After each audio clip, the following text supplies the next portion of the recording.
A sits 2 seats away from B.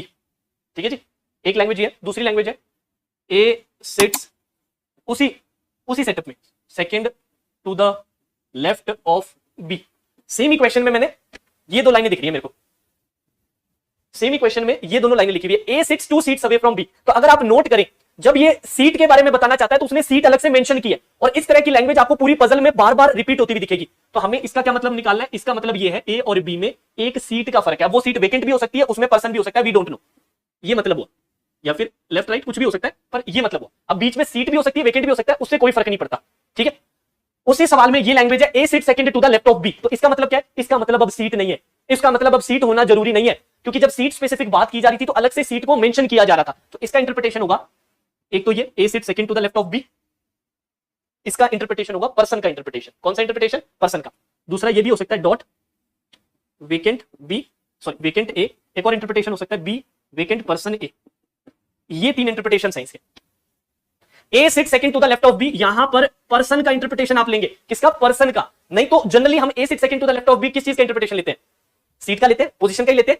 But यहां पर language ने हमें हिंट दिया कि सर जब पोजीशन और सीट की बात की जाएगी, ये अलग से पोजीशन सीट की मेंशन कर रहे हैं। जब ये एक जनरल सेंस में चीज लिख रहे हैं A sit second to the left of B, तो इसका मतलब है कि सर यहां पर वो पर्सन की बात करें, और पर्सन की अगर बात करें तो हो सकता है पर्सन सीधा आ जाए, हो सकता है वेकेंट के साथ पर्सन आए, वेकेंट के साथ पर्सन आए। अब इसी में लैंग्वेज में ऐसा भी फर्क हो सकता है। देखो एक और style of language, A sits 2 persons away from B. दूसरी लाइन है A sits second to the left of C ले लो। अब यहां पर पूरा सिनेरियो चेंज हो गया। यहां पर जब पर्सन की बात करनी थी तो अलग से उसने मेंशन किया है, और ये लैंग्वेज आपको पजल में बार बार देखने को मिलेगी। और ये लैंग्वेज अब A sit second to the left of B, अब ये सर पर्सन को डिफाइन कर रही होगी, और ये किसको? सीट या पोजीशन को डिफाइन कर रही होगी। तो ये कैसे बनेगा? A sits 2 persons away from B का मतलब क्या हुआ? मतलब इन दोनों के बीच में आपके एक पर्सन बैठा है, एक पर्सन बैठा हुआ है, तो इसमें सीधा पर्सन भी आ सकता है और वेकेंट के साथ भी पर्सन आ सकता है, जो भी वेकेंट का है।